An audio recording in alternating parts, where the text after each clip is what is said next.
السلام علیکم ویئرس، میرا نام ہے خورشید اور آپ دیکھ رہے ہیں میرا چینل افکار خورشید۔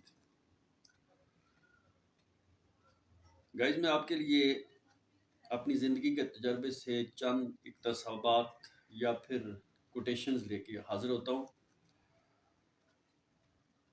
تاکہ آپ لوگ ان پہ عمل کر کے اپنے بچوں کی اور اپنی تربیت کروا سکیں۔ آج میں زندگی کے اوپر بات کروں گا۔ زندگی وہ منتظر آنکھ ہے جو موت کا انتظار کرتی ہے۔ پھر کسی نے کہا کہ زندگی وہ خوبصورت کتاب ہے جسے بہت کم لوگ پڑھنا جانتے ہیں۔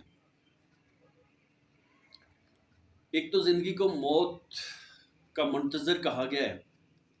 ڈیفینیٹلی جو زندگی ہے اس کا اینڈ موت ہی ہے، اور اس درمیان ہم نے یہ دنیا بھی بنانی ہوتی ہے اور آخرت بھی بنانی ہوتی ہے۔ بڑی مشکل لائف ہوتی ہے، اسی لیے شاید شاعر نے کہا تھا کہ فرشتوں سے بہتر ہے انسان بننا، مگر اس میں لگتی ہے محنت زیادہ۔ زندگی کا سفر بڑا تیزی سے گزر رہا ہے جس کا ہمیں ادراک نہیں ہے، احساس نہیں ہے۔ لاپرواہی، سستی اور دنیا کی عیاشیوں میں ہم لوگ پڑ گئے ہیں، اور نہ آخرت کے لیے کچھ کر رہے ہیں اور نہ ہی دنیا کے لیے کچھ کر رہے ہیں۔ زندگی کی کتاب کو ہر بندہ نہ پڑھنا چاہتا ہے، نہ ہی اس کو پڑھتا ہے اور نہ ہی اس کو سمجھتا ہے۔ زندگی ایک کھلی کتاب کی مانند ہے۔ آپ کا ہر ایک لمحہ آپ کی زندگی کی کتاب میں کچھ نہ کچھ درج کر رہا ہے۔ اگر آپ اچھا کر رہے ہیں تو اچھا نوٹ ہو رہا ہے، اور اگر برا کر رہے ہیں تو برا نوٹ ہو رہا ہے۔ اس میں اس چیز کا ہمیں فہم و فراست نہیں ہے۔ ہم سمجھ ہی نہیں رہے کہ ہم جا کدھر رہے ہیں، زندگی ہے کیا چیز۔ کئی اپنے ساتھیوں کو قبر میں دفن کرنے کے بعد بھی ہم یہ نہیں سمجھتے کہ ہم نے کچھ کرنا ہے۔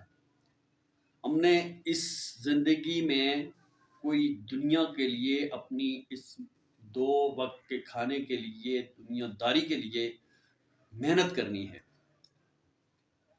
اور ایک دوسری دنیا جس میں ہم نے اس کے بعد جانا ہے اس کے لیے بھی ساتھ ساتھ پیرالل میں کرنا ہے۔ ہمارے دائیں اور بائیں بیٹھے ہوئے فرشتے اس کتاب کو لکھ رہے ہیں جو آپ کو بعد میں پڑھ کے سنائی جائے گی۔ اس وقت ہم یہ نہیں کہہ سکیں گے کہ یہ ہم نے نہیں کیا۔ اگر آج کے دور میں آپ ہر چیز کو ویڈیو میں کور کر رہے ہیں، موبائل میں کور کر رہے ہیں، کمپیوٹر میں کور کر رہے ہیں، تو آپ کیا سمجھتے ہیں جو کائنات کا خالق اور مالک ہے وہ اس کا نالج کم ہے؟ نہیں، ہرگز نہیں۔ اس نے پوری کائنات بنائی ہے، کائنات کی کتنے ہزار مخلوقیں بنائی ہیں، وہ تو پل پل کی خبر رکھتا ہے۔ آپ لوگوں سے گزارش ہے کہ زندگی کو جانیں کہ زندگی کیا ہے، اس کتاب میں ہم کیا لکھوا رہے ہیں، اور یہ کتاب ہمیں پڑھ کے سنائی جائے گی۔ اسی کی بنیاد پہ ہم نے یا تو جہنم میں چلا جانا ہے یا تو جنت میں چلا جانا ہے۔ پھر بات جنت اور جہنم تک ختم نہیں ہوتی۔ جنت میں جانا ہے تو کس درجے میں جانا ہے،